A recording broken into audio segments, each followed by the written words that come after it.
Hello and welcome to the Dark Side. We are delighted that you choose to be with us every time. We're excited that you're here. Thank you for joining us here on the Dark Side.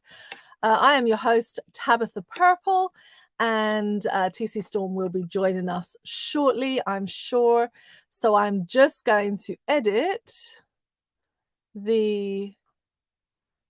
and I hope I'm going to edit the ability to comment. Hopefully I can do this. I don't know. It's done something very different at the moment, but okay, I'm going to have to let it go, I think, because I can't find it on here. All right, well, welcome to the Dark Side. As you can tell, we are running a little behind schedule because we were doing the community thing. We were spending time with friends, reacquainting ourselves. COVID was a long time, and so you have to work around and get to see and meet people and do the thing. So this week's topic, which I'm really excited to say is one that I'm sure you will be absolutely delighted with, is about community. If you have been following along on my Facebook page or on the Pastor Purple page, you will have noticed that some of the conversations this week that have been happening are surrounding the question of what is community. And that has been fabulous to have. But it's also been a wake-up call, because I think for 3 years we've been kind of locked in, very honed in on our pathological individualism. And the pandemic should have taught us some stuff about community, but as some of our news stories will tell you, we're still really struggling with that. And so I've managed to do it. So today we're going to be looking on some news stories that actually challenge us to think about what community is, think about how we interact as a community, how we can break some old habits, maybe think about the world differently, and just push some of our understanding. And one of the ways that I've actually been doing this is this week I've been listening to the Rise and Fall of Mars Hill. It's a podcast with Mike Casper. It's from Christianity Today. And one of the things that struck me about this is that when you are in community, when you're actually in a community, as dysfunctional or functional as it may be, it's really hard to see bad behavior. It's really obvious from the outside, and you ask people, well, why would you put up with this? Why would you allow this? Why would you have this kind of, why would you condone this behavior? And sometimes I think it's actually the whole community is almost so trying for the good that we don't see the bad. And another side to that has been, he had this really great line. He said, it has become obvious that for a lot of people, and this was on an episode, he was actually talking about a basketball team in the States. He said, protecting the brand is often more important than protecting the people, whatever that brand is. And so it really gave me pause for thought to think about, particularly from a Christian perspective, what is the brand that we are so invested in that we don't hold ourselves accountable for the negative. But anyway, that was my little thought and introduction today. How you doing, Mr. Storm? Great. Oh, that's good. All right, this week you will have noticed, if you joined prayer meeting or any other sessions that we have, that a particularly shocking story came across our desk, which was the story of Quella or Shequella. So you will have seen Justice for Quella, Justice for Shequella going. And this is a particularly horrific story of a young African-American woman, young Black woman, who travels to Mexico with her friends for vacation and never returns. Within 24 hours, she's dead. The friends fly back and tell the family that she died of alcohol poisoning. She's a young woman, so they take it at face value, and they begin to ask questions of where their daughter's body is. They want to know the autopsy, and they want to know more information, and they begin to ask more probing questions of the police out in Mexico to find out. And when they receive the autopsy report, it says that she died from a broken spine and neck, not alcohol poisoning. So now comes this really awful moment when the family are pleading with everyone, trying to understand how their daughter died. And more details have been released as the week has gone on. And it seems that one of the friends, I'm going to put that in quotation mark, who were lying, released a video of her she was naked and she was being beaten by a woman with some men egging her on. And she, in the video, says, "I am not going to fight. Stop." So whatever sick, horrible, twisted thing happened, it cost this woman her life. And it seems that the people involved, the so-called friends, have abandoned, have walked away, are not currently sitting in jail. They've managed to leave Mexico without any questions, without being held over in a prison because you killed a young woman, or at least there should be some question marks about who killed this young woman. It's a really violent and horrific story, which is heartbreaking because, of course, it plays into so many different narratives, one of which being, if this woman was not a woman of color, this woman, let's put it bluntly, was not a Black woman, would the Mexican police have acted differently? Would the US justice system have acted differently? Would there be a national outcry, and this being covered by mainstream media instead of the family pleading everywhere they can to get this dealt with? And that is something for us to wrestle with, because even though it seems that the friends are also from the same ethnic group, that doesn't negate the fact that the victim is still being ignored. And as is so often the case, Black women are generally the most underserved, ignored, marginalized in any society. And so it's really heavy. And all I've been saying all week is that I'm just praying for the family, because I cannot imagine your child leaving to go on a vacation for something fun. Within 24 hours, she's dead, and you have no way of tracking down how, who, why, what. It just scares me to think that was even possible, and that the community, in this case, on all sides, has let this girl down. Mr. Storm, any thoughts on this as we continue to look into community issues today, or any other things you want to introduce? Well, let me just put the cat amongst the pigeons to show just how ignored Black women are in regards to things like this. The British government is still spending money on Madeleine McCann. Right? And this is a case, the McCann case, for those that are not familiar with it, where some white parents go on holiday to a foreign country in which the children don't speak the language. They decide to go out, leaving a 3-year-old toddler and a baby. Twins. Yeah. Right? Someone takes a toddler, allegedly, although whether I believe that or not, it's a different matter. But this was, what, 20 years ago now?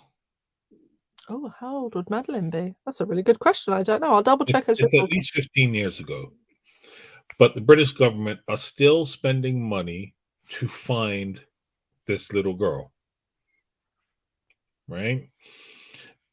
And we're 2003, yeah, 20 years. yeah. Wow. And in this case, nobody's asking you to find anyone. They're just asking you, hey, can you do a proper investigation? We know where this person is. We have evidence to show that a crime was possibly committed. Can you please take a look at this? And nobody is even bothering to put the money into that. Now, in the McCann's case, millions have been spent on this one person. Just one child. You know, and you can't get people to really even talk about this story. You Yeah, know, the nobody disparity is investigates shocking. it. And just another point to bring up, and this is to show how poorly underserved Black people are by the police. Um, in that there was a case of, do you remember that media influencer, the white Yes, girl who killed her Black boyfriend, yes, yes, yes, right? yes. And Yeah, she was walking around. In fact, I don't even know if she's been arrested yet. But for yeah. ages, she was walking around, and the police were like, "Yeah, we don't believe anything wrong Mm, happened here." mm, mm, mm, And mm, then the evidence starts to come out, and the story mm, starts to leak, and then the police have to backtrack. But the fact mm, of the matter is, they weren't going to do anything to investigate, mm, despite the mm, fact that people were coming out saying this person, the girl had been violent in the past, and all sorts of other things. mm, They're mm, just mm, like, mm. yeah, we don't care. Yeah. Yeah, I think this is an ongoing, and I think, when we look at this case, it's going to link really to another case, which is out of Spain, which is that, Black women suffer from the trifecta sometimes. You're Black, you're female, and sometimes you're within a lower class system. And so you have this trifecta that crosses at this point, and it's like the three strike rule. But the aspect of being a woman and how underserved women are is actually coming out in our next story, which is from Spain. And this is about new sex abuse laws that have come into play in Spain. And there's basically been a landmark law that is set to toughen penalties for sex crimes. So it's meant to make things better for victims and safer for people. That was the idea behind it. What is actually happening is that because Spain has a law in which once a law comes into being, they apply it retrospectively. So anyone who is already serving for a crime that would be covered by that law now has to deal with the terms of that law. What it has meant is that there are a number of high profile cases and a number of cases in which sexual abuse crimes had gone to trial, which in and of itself is a miracle, and then had received a guilty verdict, which again is such a narrow margin. And then on top of the narrow margin, they were actually heavily penalized. So they received a just amount of time. So now comes in this new law set to toughen the rules. But what it actually has is the ability to lower the sentences of those who are already serving. And so a number of lawyers have already started filing motions on behalf of their clients for early release under this new law, which was meant to safeguard and keep and protect, and has in effect turned around and is emptying the jails of people who are convicted of sexual abuse crimes. And so there are protests, there are lots of backlash there, lots of conversations happening in the legal world. That it goes to show you there's a pattern within the world of how women are treated, and how, sexual abuse crimes, of course, don't go only to women. Let's just point that out very quickly and make sure that's noted. It applies to children, it applies to men as well. But these are crimes that go completely unrepresented and end up causing a lot of harm. And so there is a lot of crossover when we look at these issues as to how communities actually come together and police, govern, investigate criminal actions. And then even if you get to all of those things, those are all stages in which crimes should actually pass. If you get past all of that, and remember, statistically, sexual abuse crimes, men, women, children, there's a really low percentage that end up in court and that end up being found guilty.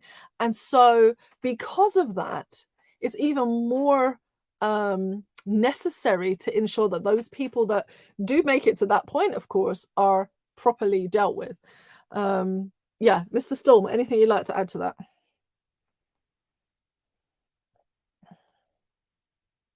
You're on mute. You're on mute. You are on mute. You are on mute. What? You're on mute. No, you just couldn't hear me. Something's wrong on your end. I should unmute you. Anyway, I was saying no. I don't really want to add anything to that. Well, no, not specifically on the instance that you've mentioned, but since we're talking about how badly the society is treating Black women, actually a couple of weeks ago I meant to bring up a story out of France where this bunch of guys, it would seem there was only one on camera, but somebody was clearly filming and people, you could hear group laughing and egging Oh, this guy on, mm-hmm, where he approaches this lone Black woman on the street, mm-hmm, and then he's menacing her, mm-hmm. and Intimidator. you could see like he's like threatening to harm her physically, and you can see her response. She's backed up against a wall, and she's like, "Me? Like, what are you talking about?" And then he swings for her, and then she rocks his world.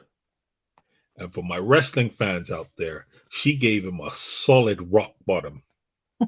Like, she picked this guy up, bam, into the ground. Mm-hmm. Now, why am I mentioning this? I'm mentioning this because it was at this point where this Black woman is defending herself against someone that was trying to physically harm her. And once she has the upper hand on her attacker, the people videoing and the people standing by sought to jump in and defend the person who had attacked her.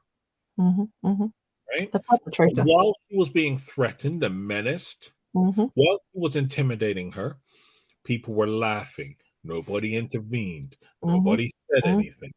Right?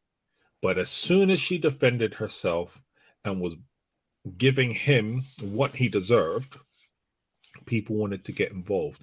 And for me, that speaks volumes about the values of the people that are there. Right? Because I'm like, yo, you didn't intervene when he was threatening her. In fact, you were egging him on. Right? You're encouraging it because you got your camera out. You knew he was going to do something. You're ready for that action. Yeah, man. She gave him. She worked him. Let's put like this. I think it talks to. So if I keep it to the topic that we're talking about, which is community and values, I think it really speaks to something pervasive within our communities. You know, she's walking in what would be perceived as her own neighborhood. She's walking because it's not like it's a city environment in which you could say, oh, she might be walking in the shopping area or something. It just looked like a regular street. It looked like an average, you know, kind of I'm going to my apartment kind of moment. And she's not wearing anything that would indicate that she's foreign or a tourist, or she looks like she's just trying to get home from work, right? Or trying to get out to work. And within that community where she will have lived, walked, gone to work, done whatever, they don't see her enough to value her life above the young man who's decided to intimidate, to abuse, to be a bully, to be a, you know, to do grievous bodily harm. If we're going to talk about criminal actions, her life is just the butt of his existence. That's, you know, oh well, he's going to do that to her. Excellent, let's record it. It's going to be a great video. And it's only it's a great video. it's only when his life becomes an issue, you know, while she was in danger, doesn't matter. But when he became perceived to be in danger, he was in danger. There's no perception on this one. She gave him a rock bottom. He's in the street, and she proceeds to give him a good kicking. Yes, she defends herself very well. And at that point, that's when, you know, oh no, we shouldn't let her do that. You know, you're running in, you're practically dropping the camera to get to him to rescue, to pull her off and act like somehow she's the aggressor. And you can't help but wonder, what does that say about the community in which she exists, in which she is only ever seen when she's being perceived as being aggressive, right? That's when she's actually finally seen, and they go, oh, maybe we should do something about her. Because when she's in the passive, when she's just walking along being herself, she isn't seen. No one cares. They're not bothered by her being on the receiving end of a good right hook. They're not bothered by some man getting in her face who she doesn't know. They're not bothered by any of that. What values do we hold as a community that would be okay? And more than okay, it's something that you would immediately get your camera out to film, because woohoo, look, she's going to take a beating. And you would have people that would be standing around to see it, but not because she's human, but because she's just meat to his bruises. I think that really is a question that we have to ask ourselves, right?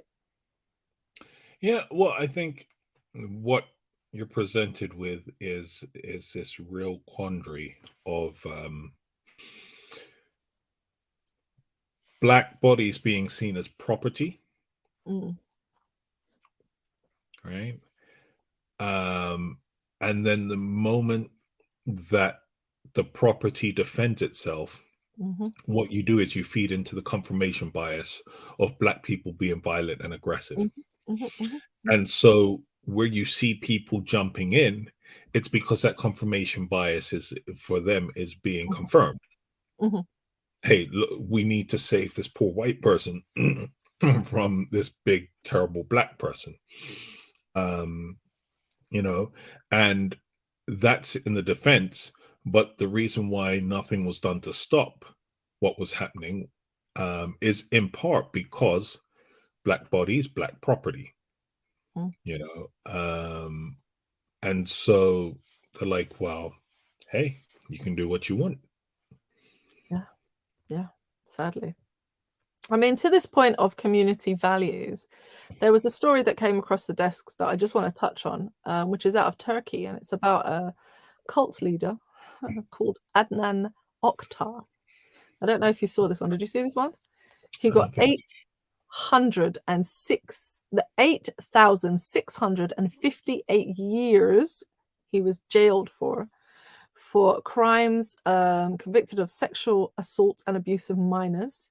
He's 66 years old, and he fronted his own television channel in which he delivered religious sermons. We'll put that in quotation marks. He was a fierce opponent of, evolution theory. He was originally sentenced for 1,075 years, but at the appeal court, they had a retrial which involved then 215 defendants, in which that case then meant that he got the 8,000 years. So he's in jail forever, basically. And the reason I mention this is because it's a really interesting case when we talk about what happens in a community, right? Because I think it's really we're very easy to spot, he's a cult leader in a religious setting, so that's bad. But how much more so, when we look at them all side by side, when we look at all of these stories side by side, we notice that there are threads that are common in sports, in culture, regular, just everyday community, in religious settings, where someone who is powerful, whatever that power may be he the coach, be he the white person on the street over a Black person, be it a religious leader at the top of the food pile, is able to sustain and systemically do harm without the community really fighting back. And when one person stands up and their life can be ruined as a result of it, then it prompts this kind of avalanche of all the other people who come forward, because fear of reprisal, fear, all kinds of fears play out. And also the fact that people tend to, I don't know, it's like they want to believe that the person is good. I don't know. Am I saying that right, Jeremy? I mean, sorry, Storm.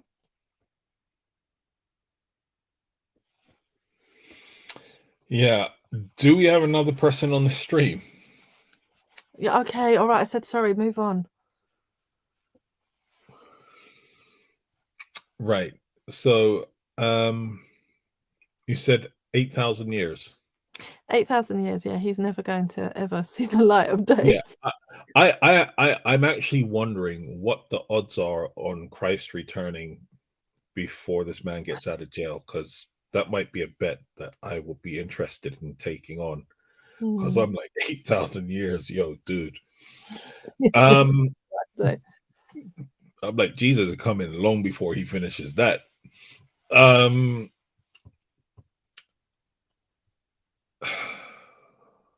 do people want to believe leaders?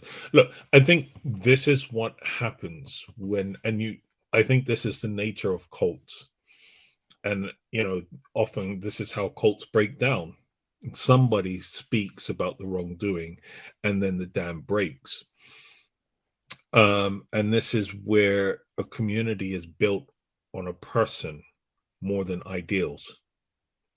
And so cult leaders um, typically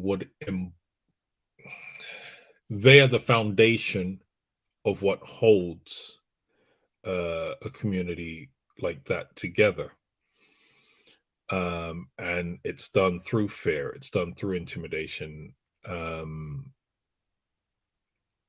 rather than ideals and principles. Because once that happens, the community breaks.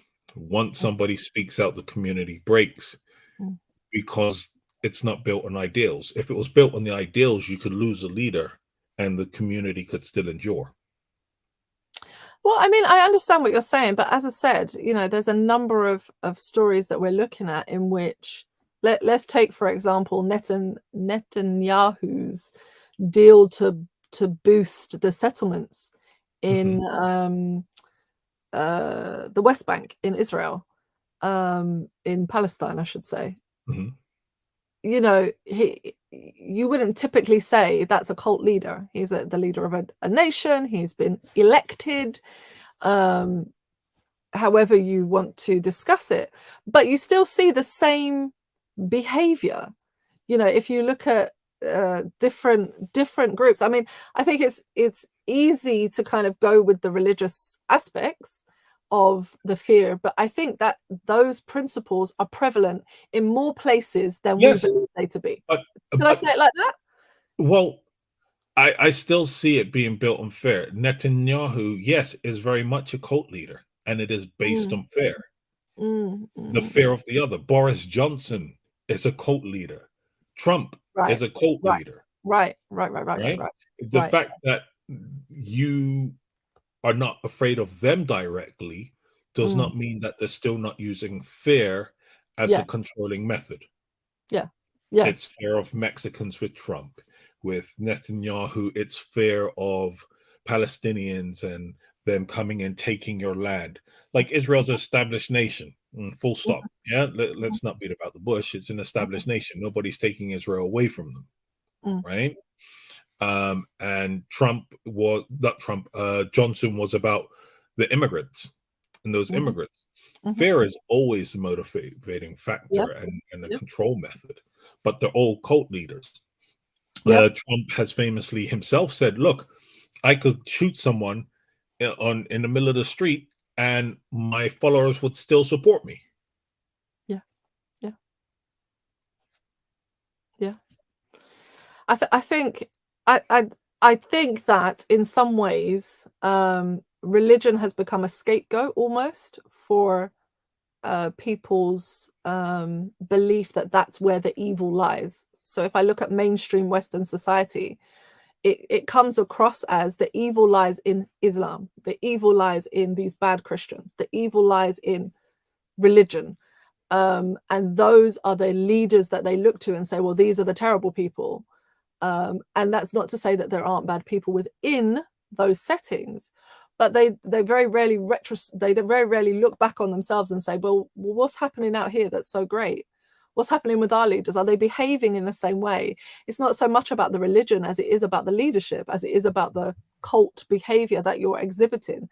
And this aspect of fear that you hit upon is really important. And I think you know, I'm looking at this in the backdrop of Netanyahu's approval of more West Bank settlements, which is going to, you know, again increase those arguments. But I'm also looking at it in the backdrop of Iran, where, you know, the protests are going, and there's this awful situation where 2 boys have been shot dead by security forces, and they're saying didn't happen.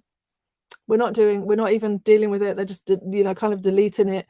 And saying, oh, this was somebody else, and these, you know, these families are grieving, but there are also 8,000 people in prison currently who are at risk of death, and the leadership just says, we don't, nothing, it's okay. And the people that gather around that, and as you say, the same is true in the UK, the increase in violence when we had Brexit, racially motivated violence, the increases in the US in racially motivated violence since they've had Trump, you know, those increases are not by accident.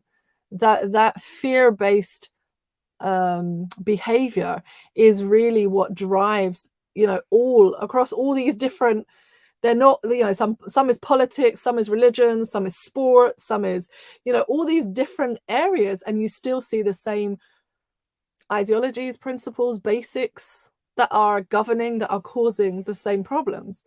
And I wouldn't like anyone to kind of go, it's easy to do the scapegoat thing here and concentrate my efforts and saying those are the bad people, without looking across the spectrum and going, you know what, we need to deal with how we identify power, how we actually keep people accountable. How does our community best police itself in some ways? I think those are questions that you have to wrestle with. What say you, Mr. Storm? On anything? Do you have a story that you wanted to bring in at this point? Don't think so. Okay, then I will look for my stories back here. I'm back on this one. Okay, so on another note, 2 other notes, I guess. One is the Twitter trend. That's been interesting. Anyone seen that over the weekend? There's been huge information happening out of Twitterland. The writing was literally on the wall. We quite enjoyed that. I got to actually see the ticker that was going with all of the descriptors of Elon Musk on the ticker. Whoever left and was, you know, the team of people that walked out and did that, well done. Very good. It was quite something to behold.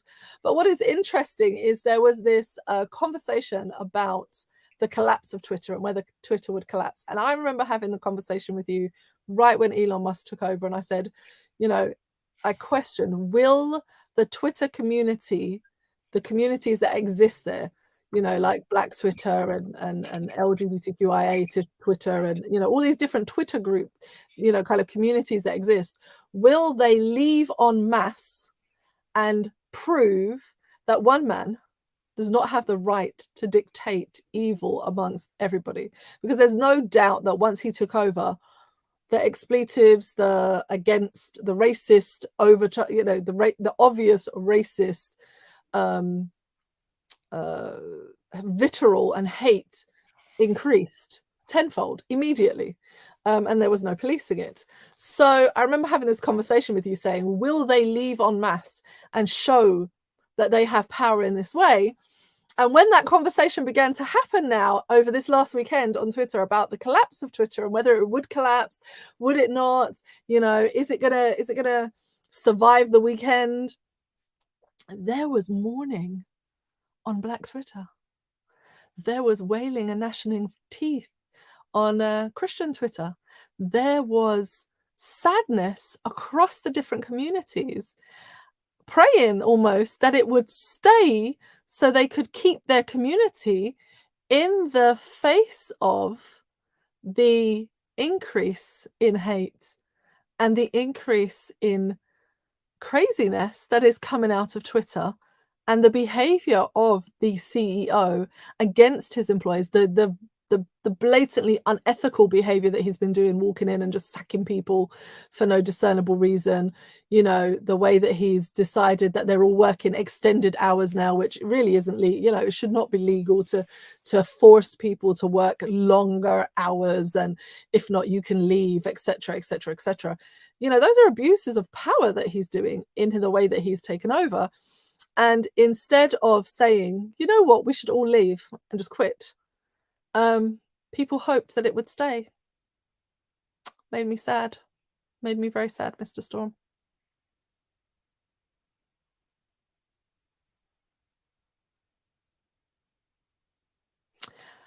Okay. Well, COP27. Well, no. I just want to point out a massive disparity in how this story has been carried.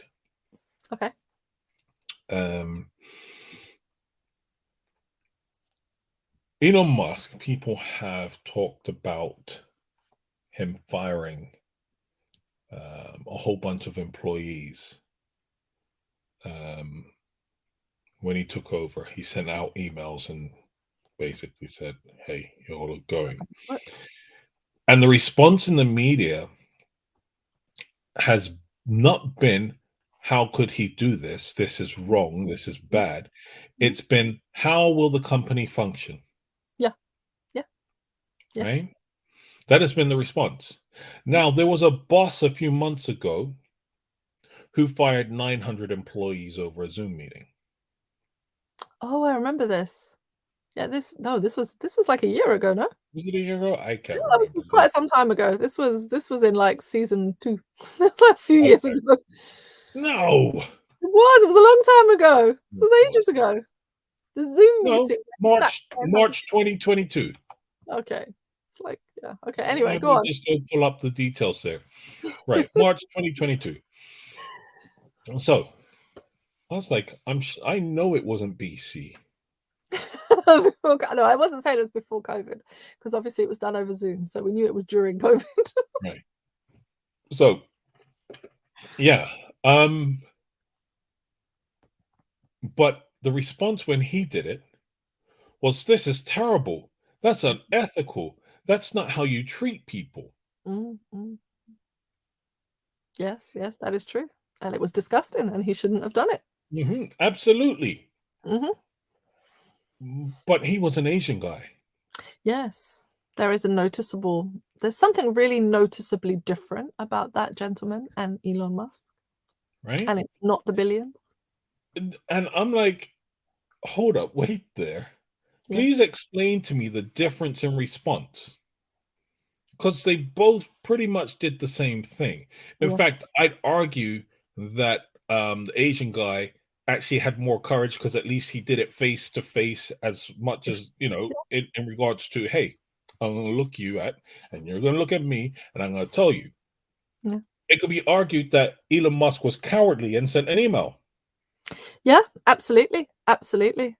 I mean, it does surprise me that no one's been talking about the ethics. I have been talking about the ethics of it, but no one else seems to have been talking about the ethics of his the response in the media has been, hey, he sacked all of these people. These are top engineers. These are top.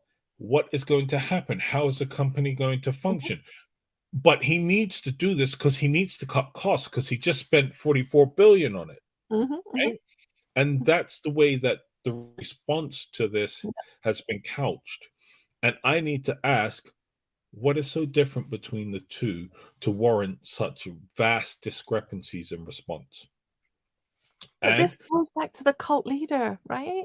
Sorry. Well, yes, he is very much a cult leader in many ways, but I can't help but notice, as you say, the very obvious difference between the two people. Mm-hmm. Yeah, absolutely. And don't hear us say that the other guy shouldn't have been told off, right? That's not what we're saying. We're saying that he should have been told off. That is not, you don't sack 900 people. No, what I'm saying is that unethical behavior. Yes. But we should also hold the same standard for Mr. Musk. I'm like, why are people not questioning Musk's morality and ethics? But this has been from the jump. I think this is something that, again, looking at this idea of branding, branding becomes more important than the people. People don't want to give up the idea of Tesla. People don't want to give up the idea of these things. And so they'd rather protect, and in this case, Twitter, the idea of Twitter, than protect the people that built it, the people that are working there, because those abuses are being done to the actual employees. And you would rather turn a blind eye to that so that you could save the brand? Look, Nikola Tesla would give up on Tesla if he knew what Elon Musk was doing. Right? I'm just like, my man will be, yo, change my name. I ain't Tesla no more. You know, call me Nikola Ferrari. Call me Nikola Anything else but this. But listen, call me Nikola Sayat for all I care, but it's not Tesla. I don't want nothing to do with this. Yeah, well, I think also ongoing problems with these ethical, unethical, and a lot of times illegal behavior. Huh? There's normally laws that surround how you treat your staff. Well, not in the US. I was about to say, I don't know that the US they're that strong, but they do exist. They're there. Allegedly. I can imagine that even within that, you're not behaving within the legal structures and frameworks. You just walked in one day and said they're all sacked. Yeah. But I think one of the things that we need to put or to mention, especially where it comes to Musk and where you talk about this cultish devotion almost to him. And part of that is going to be born out of the fact that he comes from money. And so there's a real class aspect that plays into his beginnings, which has allowed him to get to this position with a lot less pushback than others. But then, can I just say, there is even so this is one of the things that strikes me about the Elon Musk situation. One of the things that is pushed about him more than anything else is that he is entrepreneurial, that he built his company, that he's this out of the box, creative, he's worked hard and he's built the company from nothing. And almost as if the story that they're telling you is that this was a guy in a basement and he worked it out and he built this company from nothing and he doesn't rely on his parents' money. It's only as you dig the story further that you're like, hold on, this wasn't even your company. This is somebody else's company that you took on and managed to make money on because, okay, you have a gift for something, but these ideas are not yours necessarily. They come from other people and you've been able to market, to turn the tricks, to do the things with the backing of your money. I mean, it's not that he's done this all by himself, huh? Yeah, but I mean, is colonization really a gift?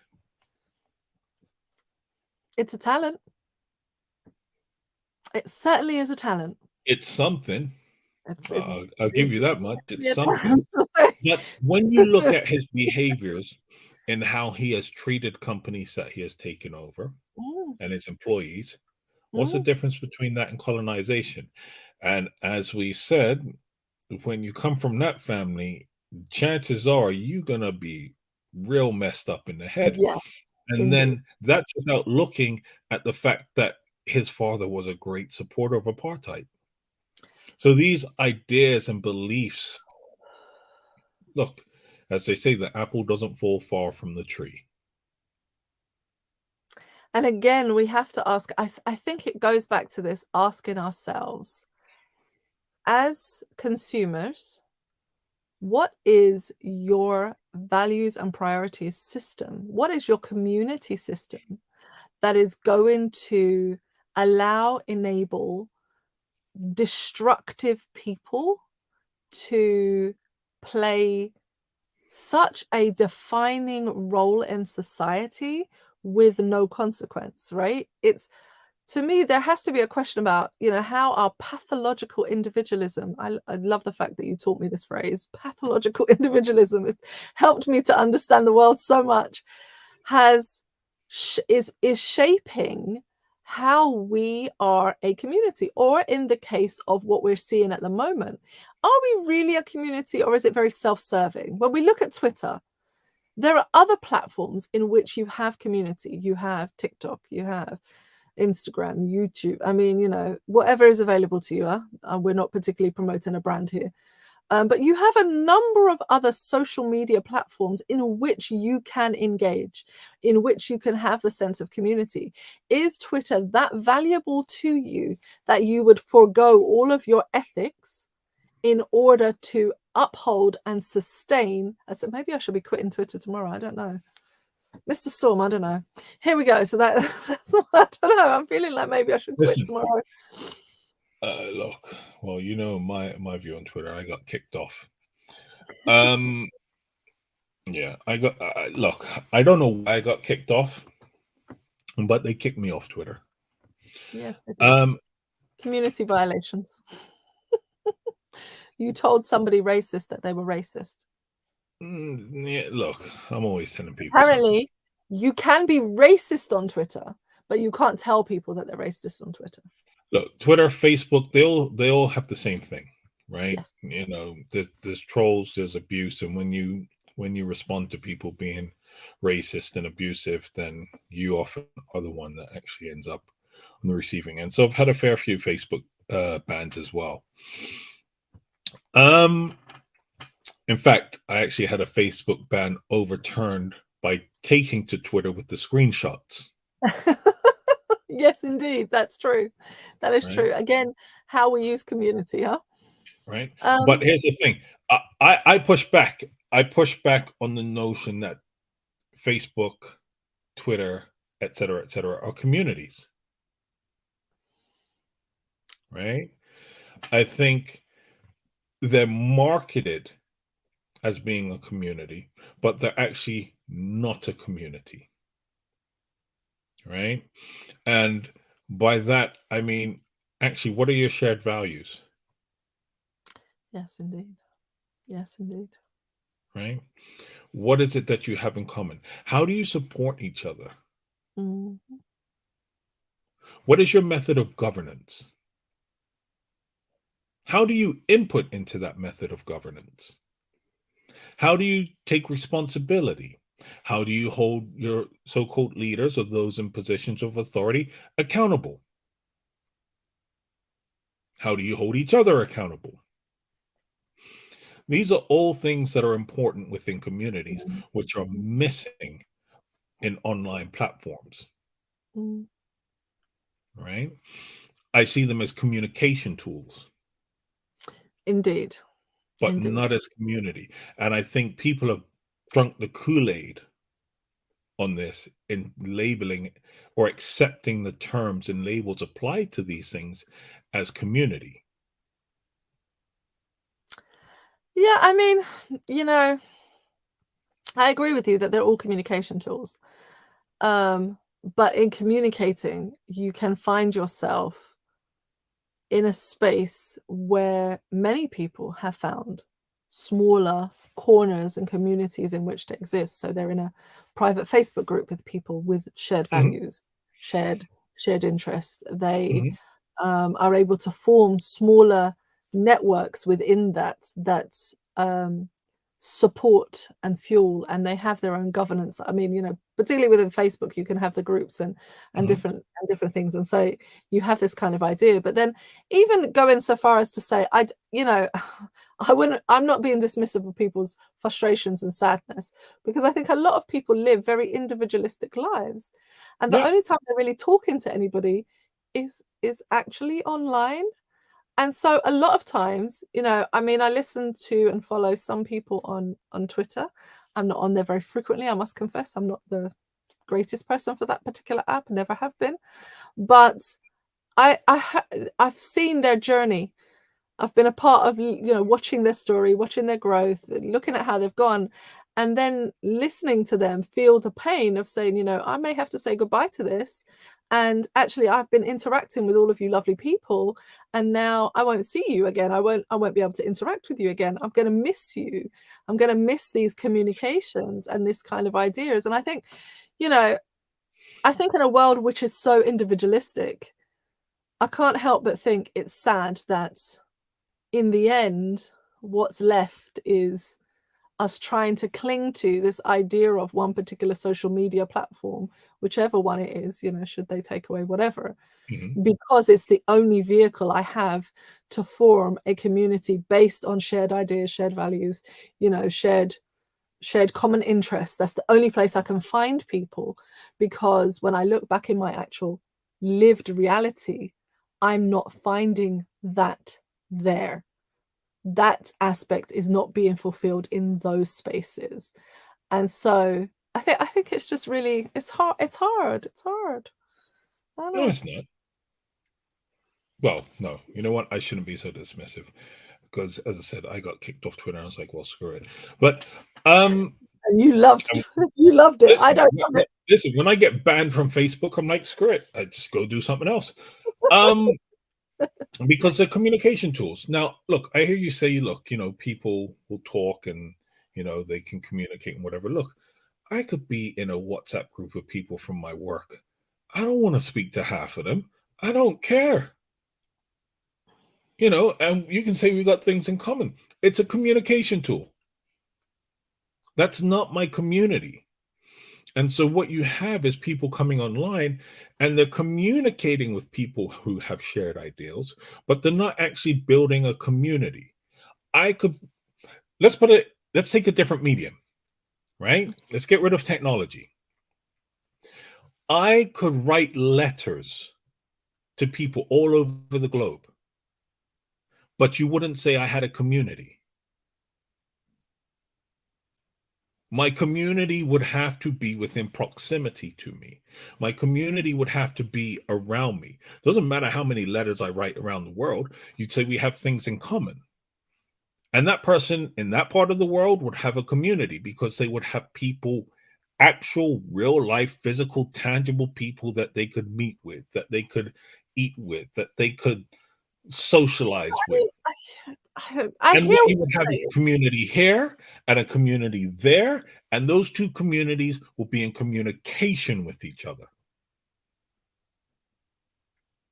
But what we're looking at now, and you've mentioned it, is an pathological individualism, which associates communication with community. Or, sorry, seems to imply that communication is community.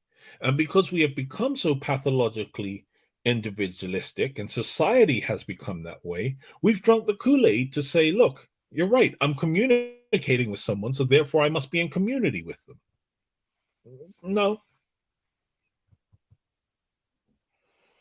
No, I mean, I hear what you say, but I do wonder if the social media world in all of its bad, good, ugly character color is actually changing the shape of that. Because, you know, for example, to give you a real practical example, I'm in a number of groups, one of which is a Bible journaling group. And I am a member of the group, but I'm a watcher. So I'm not in the community. I like a periphery, right? It's like I'm going to the church, but I'm sitting on the back row and I never mix with anybody. Like it's like that. So I kind of just watch and I get inspiration and I look and it gives me joy. I don't really participate. But what I notice is that every week they have Zoom meetings. They happen to be when I'm working, so of course I can't join. And they have Zoom meetings and they get together and they do like a little activity together and they all participate and draw and paint. And then they come back into the group. And it gives me joy to look at that. Having said that, on the odd time I comment here or there. I've had interactions with the leader on email, you know. You feel a part of their community, even if it's periphery. But I also see how much they are connected to one another, how they pray for one another, how they encourage one another, how they lift each other up, how they give each other joy, you know, how they're really sharing some real experiences together. And really, it's a Facebook group made up of total strangers, of course, across the globe, predominantly in the United States, I will say that. But they are still, I think if it's shut down tomorrow, I can imagine the grief that that community would experience because it would feel like they've lost a part of who they are. So isn't it more that not that the communication tool is the community, but the communication tool provides the opportunity to build community in a different way than we have done previously. So where previously I had to deal with the people on my street, on my road, in my neighborhood, and that is the only community I would have been dealing with, or maybe in the neighboring town if I was traveling there or what have you.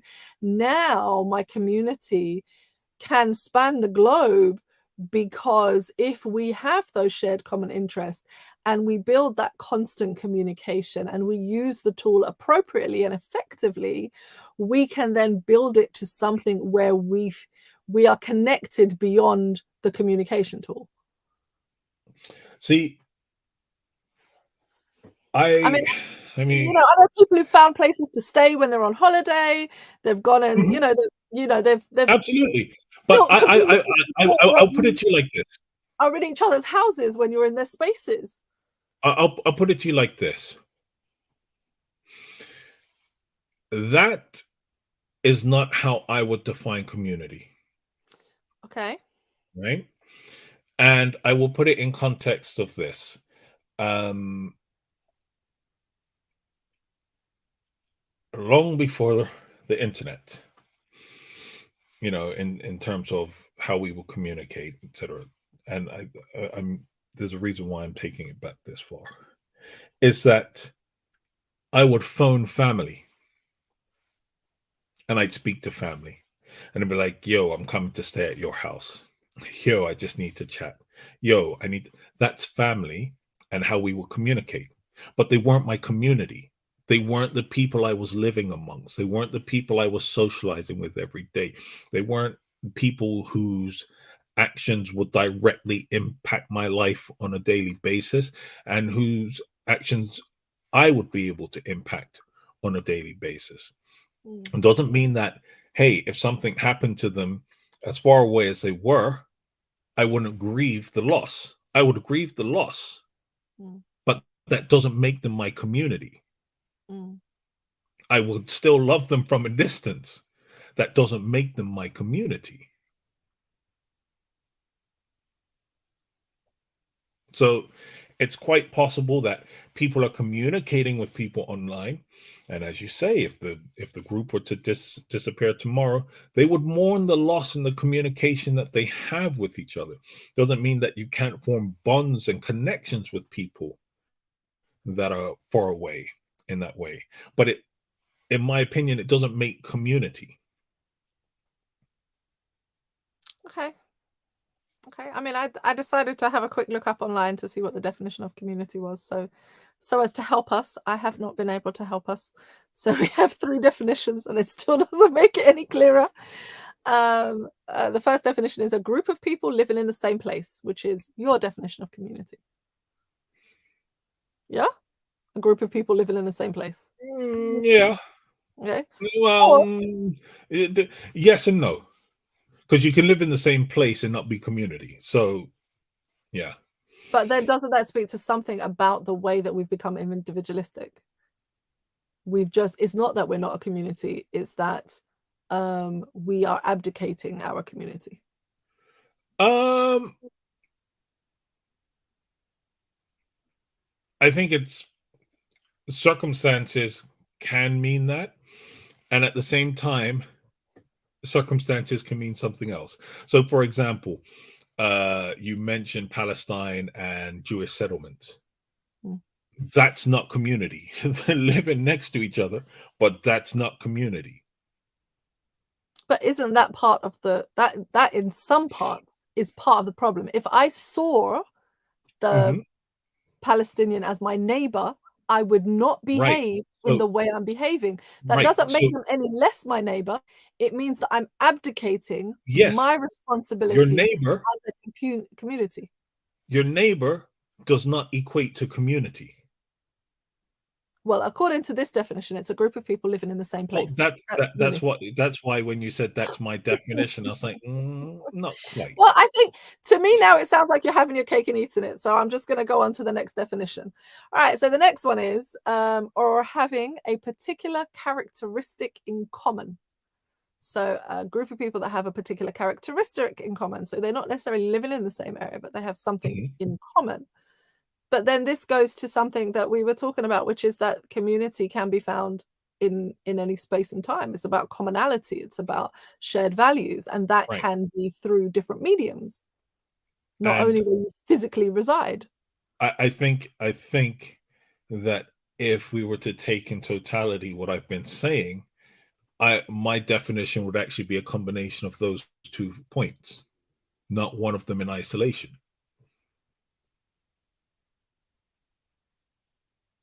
They have to live near you and have commonality. Yes.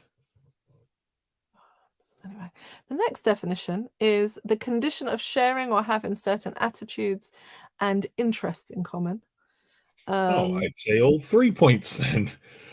You take in totality what I've been saying. All 3 of those will be different necessary points for me to define necessary community. markers for your community. So here's another completely different separate. That was one dictionary's Mm, definition. This is a different dictionary's definition, which says a unified body of individuals, such as a people with common interests living in a particular area. Broadly speaking, the area itself, the problems then of larger communities, a group of people with common characteristics and interests living together within a larger society. So on and so forth. You see, I think that I'm continuing to read these ones because I find it quite interesting because I think it's really important um, I, to identify what we're talking about. Because take, for example, COP27. This is a really great one. So this is a really great one.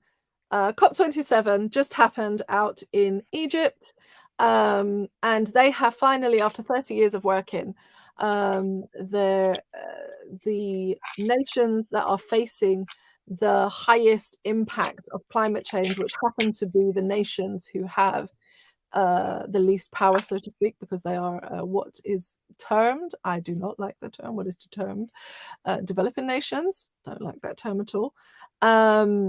They are now finally have struck a deal. It's historic, in which the richer nations will pay the poorer countries, which is literally the headline. It says, a historic deal has been struck at the UN's COP27 summit that will see rich nations pay poorer countries for the damage and economic losses caused by climate change.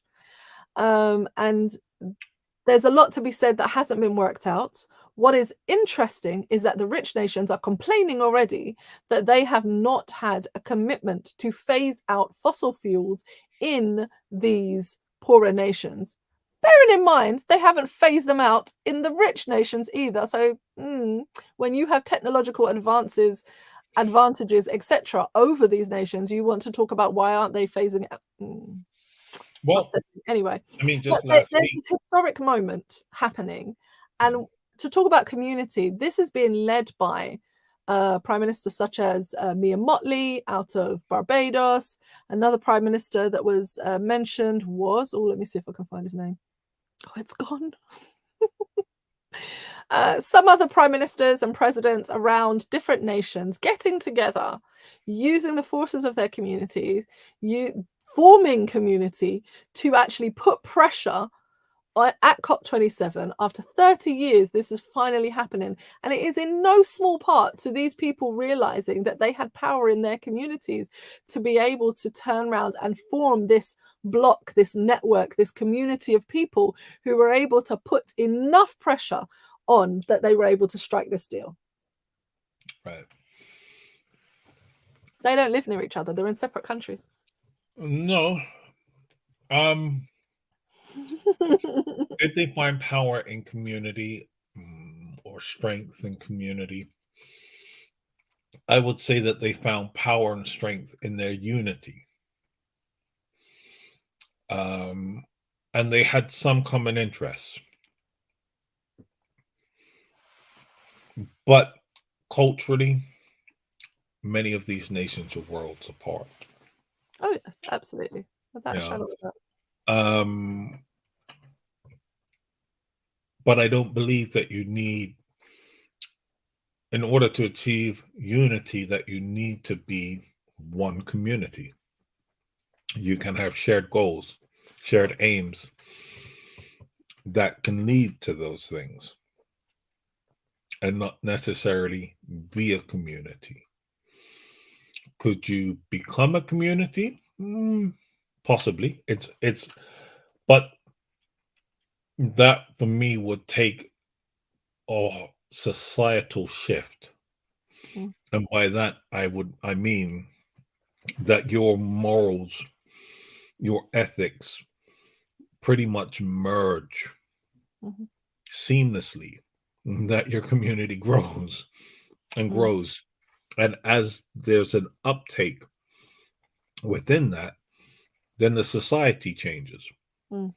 And as society changes, well then, and your ethics, your morals, all of these things become more aligned, then the community grows. Mm. But as long as there is such large discrepancies, you're always going to be at some point working towards different aims. And because of that, it's going to cause issues. Mm.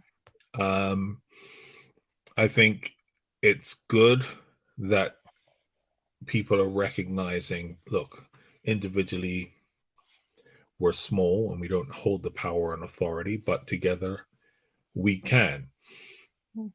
Mm. But I still wouldn't define that as community yet.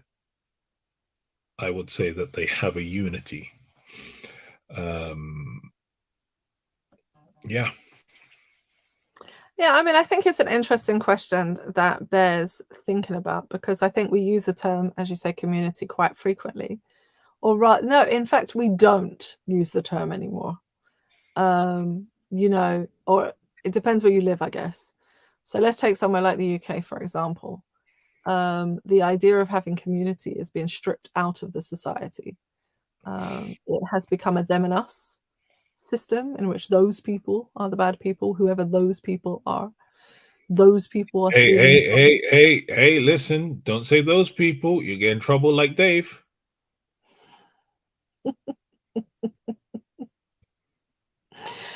Whoever they may be, whatever the narrative is that you're pushing, it's become a them and an us situation. And you have a system in place that is seeking to keep power at the cost of the people. It's seeking to strip out the community from the outside, basically, just to strip it down. And so it's cutting services, it's rendering people almost helpless to band together, and they live next door to each other, and they're on the same street. But when you've created the enemy on your road, when you've created a system in which they're so busy trying to make ends meet that they don't even have time to keep up with the thought that actually the person living next to me is going through exactly the same thing and is closer to being my kin than anyone living in you know, in a rich house in Downing Street. The system is being created in such a way that the ideals of community are being stripped out. And so, you know, they've cut community service centers, they've cut community centers of all different types over the last decade. You know, there's been a cut to Sure Start centers, there's been a cut to community centers, there's been a cut to libraries, any kind of places where people could gather, meet, spend time, that is valuable and needed to build those relationships, is being cut. The UK makes the religious institutions laughable. You know, every religion has its own problems and makes all of them bad, further isolating people from any spaces in which they could build a sense of community, and then stripping and cutting any services that are necessary for them to live, and then not paying people properly, and not giving, you know, living wage instead of a minimum wage. You know, the difference between those two is huge. different. Not protecting the NHS, not protecting the police services, not protecting, all of those services that you need in order to ensure the good and safe health running. You've got people who are now in a position in which they don't know where to turn because they've been fed and have bought into the them and us culture, that these are the problems that exist. Nowhere is safe for you. And therefore, as winter is upon us, it landed where we are. So I can imagine it landed in other European countries too, heavily. The gas prices have gone up. People can't heat their homes. People can't. And they're going to end up with a lot of deaths over this winter of people who would otherwise have had places and spaces to be, even to the point that the UK government, let's say, were prevailed upon to safeguard the prices of gas for businesses because cafes, restaurants, shopping centres were willing to turn on the heat so that people could come there and sit on their benches and stay warm and have community there rather than be in their house and be cold. And the government took, an extra 6 months to finally decide that they might do something to help. Everything is being set up to strip the people of their community. So when we're discussing this idea of what is a community, I think it is really important to kind of work out the terms, because maybe I do feel more kinship to somebody I never met in person. Maybe I do feel more kinship to a person sitting on the other side of the road, on the other side of the world, on a computer screen, than the person opposite me, because my society has been telling me in my local area that whoever is on my road can't be trusted. And in fact, we're so busy on the rat race that the only thing I can do when I get in, check my messages and go to sleep. I don't know. I think it's important to kind of look at these things and ask ourselves, what is community? Yeah, look, it's not that you can't have things in common with people on the other side of the globe. But I think if you look, it's true that sometimes in some places you can't trust your neighbors. But if you sit down and actually speak to them, you will find that you have a lot more in common with them than anyone else. Mm. And often you will have a lot more in common with them, even culturally, than you will with someone who's halfway around the globe. And in that conversation, you are able to impact their lives, they are able to impact your life. In being in proximity, they are able to impact your life, and you are able to impact their life. And that's for good or for bad, Mm. Mm. because we know that during the 80s, it was your neighbor that was putting feces through your letterbox. In the UK, if you were black, it was your neighbor that was peeing through your letterbox. It was your neighbor that was pouring petrol through your letterbox and lighting it, right? So, but for good or for bad, these are people that are in proximity with you that can have an impact on your life. Mm. Mm.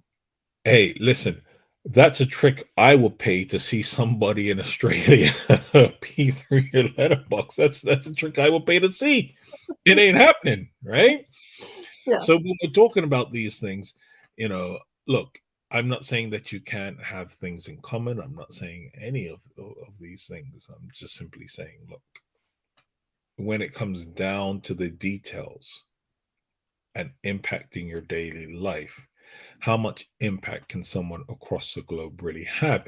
And in fact, it comes to this Dutch saying, better to have a close neighbor than a far friend. I was just going to end on that one. I was looking at our time and I was like, we are blessed to live in a great neighborhood, in a great community. And one of the things we learned within days of arriving here is that one of our Dutch neighbors shared with us this saying: it is better to have a near neighbor than a far friend. And it's a Dutch saying that they have. They love sayings here in the Netherlands. And it is really that you can truly be blessed. I guess I will then add to it to say this: as adults, we may know this. In fact, many of us may implement this in our life, that we look to and think of the local proximity as important to us and build our values that way. Is that something we are imparting on the younger generations? And I say that with deliberate intention because we're seeing the effect that social media particularly is having on the mental well-being of our young boys and girls. Suicide rates are higher. Rates of body dysmorphic disorders is higher. Rates of bullying are higher. Rates of self-harm are on the increase. Rates of depression in teenagers is on the increase. All of these things are happening within that young age group in which the online has become the community to which they're looking for. And so when they are cyberbullied, when they are experiencing these things online, it has real world consequences for them. And the question has to be asked, are we then teaching them that a near neighbor is better than a far friend? Just in addition to what you're saying, just a thought that comes to mind, like this whole idea that online is community, and this whole notion. If that was the case, shows like Catfish wouldn't exist, right? You wouldn't have these people getting into scams saying, "Hey, I thought the person who was sending me a messages on Facebook telling me they loved me, actually loved me." It, But that's no different to going on vacation. You know, the people that go on vacation no. But in here's the love, thing. and then No. they come, and then the same thing happen. The person leaves, or the person takes all their money. These things Yes, happen in the person reality. leaves. The person leaves. The person leaves. But Scams I them know out of that their money, person. scams them out of something. But That's yes, what I'm saying is, okay, that might be the case. Yes, you'll go on vacation and you'll make silly mistakes and silly decisions on vacation, etc., etc. I'm not saying that those things don't happen, right? What I'm saying is, if you were in community with this person or these people, you would know them. People around you would know them. You would have a sense of who they were. You don't Let me have narrow that. my eyes at you and say anonymity and pseudonyms Mhm, are mhm. an important part of Mr. Storm of the internet. And so therefore, that does not, just because people use a pseudonym does not mean that you do not know the person. Okay, you might not be able to rock up at their house, but you may have a more intimate knowledge of that person than you're giving them credit for. I'm going to really bite back on that one. I think that's really kind of is a rich Yeah, coming but from wait, listen. I like, come online I and come online and criminality you is see my not a face. mean.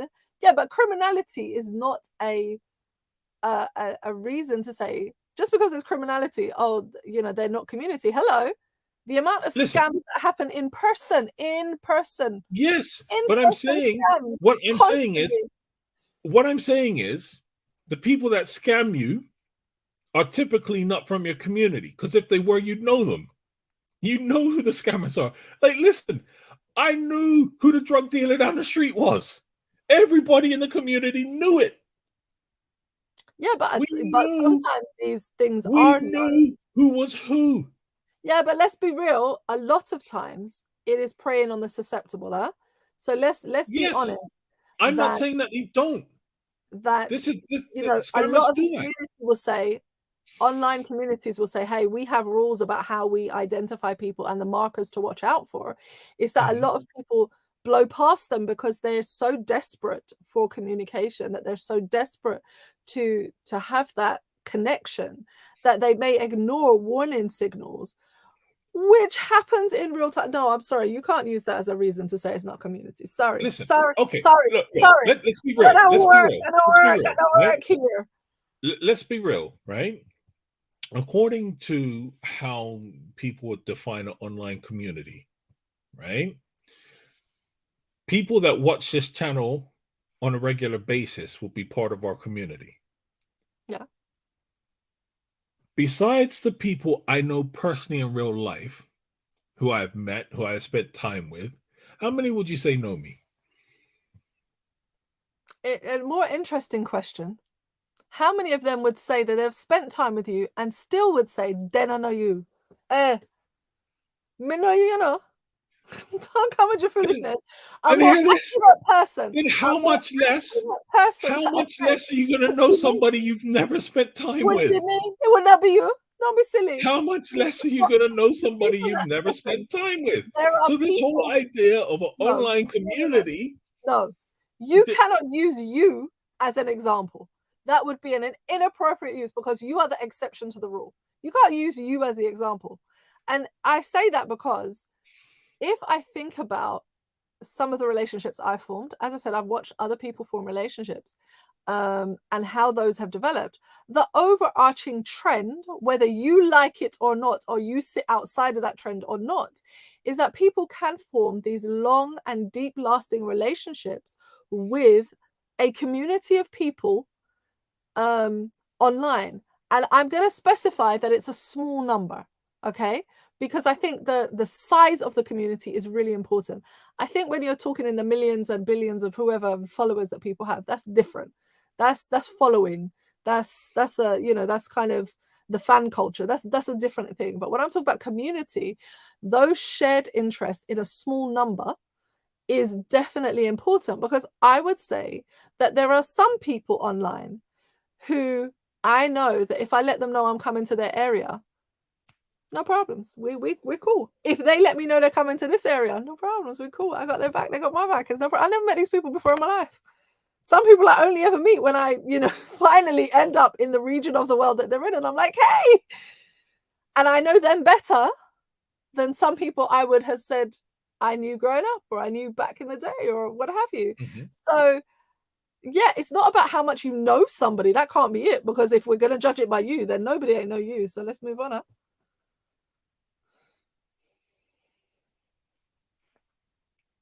I'm just saying. You What just makes you saying. think that I'm the exception? As I said, if this was the case, shows like Catfish wouldn't exist. I'm sorry, that's not. It's a crime. Because It's who called more you say accurate. you are online and who you present as online. You can't tell me about deviance and then talk about, oh yeah, but that means there's no community because there are No. deviants and criminals. No, let's be honest. Because there are deviants and criminals. No, come on, Mr. Storm. Mr. Storm. Are Yes. you taking the mic? No. You must. No, I'm You not. know what? I'm Let's. saying. I tell you what. Our viewers should decide whether they think there is online community, whether it is possible. Here's the question we should leave with them: is it possible to form community in an online space? That's the question. Because your answer is no, right? No, I don't think you can. And You can my answer is communicate yes. with people, you can form relationships with people, but you can't form a community. No. Okay. All right. My answer is yes. Your answer is no. I like how you're adding extra layers now. You can have relationships though with people. That was an But option I before. said this before. What are you talking about? There's no layers added. This I is said this is you I said adding to you this new before. layers. You can't have that. You can You can't form, have that. you can form, and you can have bonds with people I'm that are polling it, miles man. away. I'm polling it. Look, Daniel put his thumbs up. I'm polling it. I can poll it this week on every Daniel put platform his that thumbs I'm on, up to say what? to say that I'm right. That there is community, and that we should ask the question. Let's ask the people then. I don't think Daniel put his hand up for that. He's agreeing with me, obviously. Duh. I mean, Listen, if that makes you feel better, oh, okay. because you think he's agreeing with you? Is that what it is? I didn't say that. I just said if that makes you feel better. Listen. Okay, so this week's homework.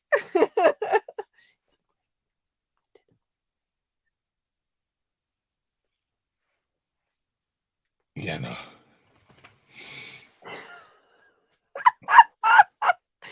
This week's homework, we're all going to do it. I'm going to poll them on all of my socials, polling them on every social I got out there.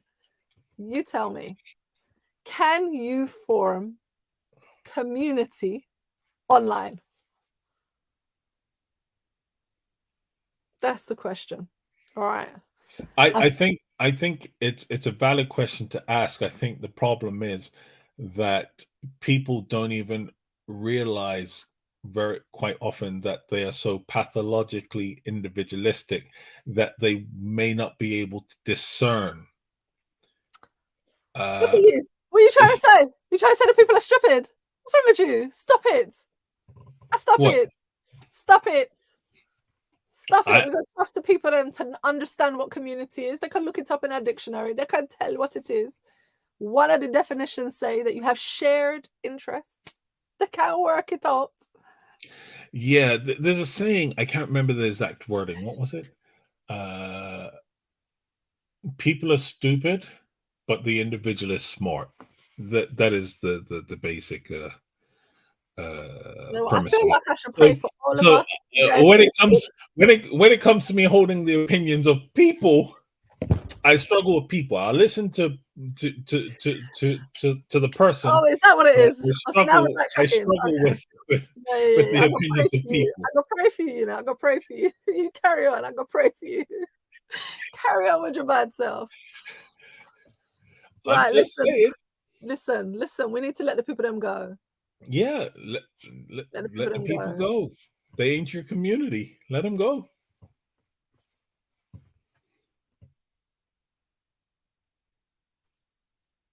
I'm just My saying. community of people, thank you so much for joining us every week to do the dark side. We appreciate you. We appreciate your input. We appreciate all the communication that we have.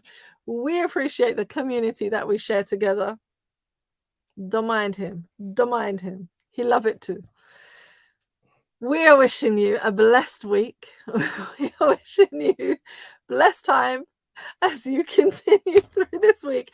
And we will see you next time on the dark side for another discovery, debate, discussion time here online, 9 p.m. Central European time. Good night, good evening, good day. See you next time. Bye-bye. You're not gonna ask me if I have anything to say. You want to say something? Say something, innit? What you want to say? Tell the people them bye. Huh? You see? Tell the people Yeah, them bad bye. Go mind. on. Yeah, bad mind. Listen, anyone who watches this regularly knows that I have to, it's like pulling blood from a, listen, say your goodbyes. Be polite. It's been nice communicating with you.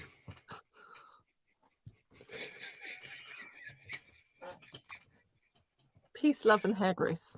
Bye-bye.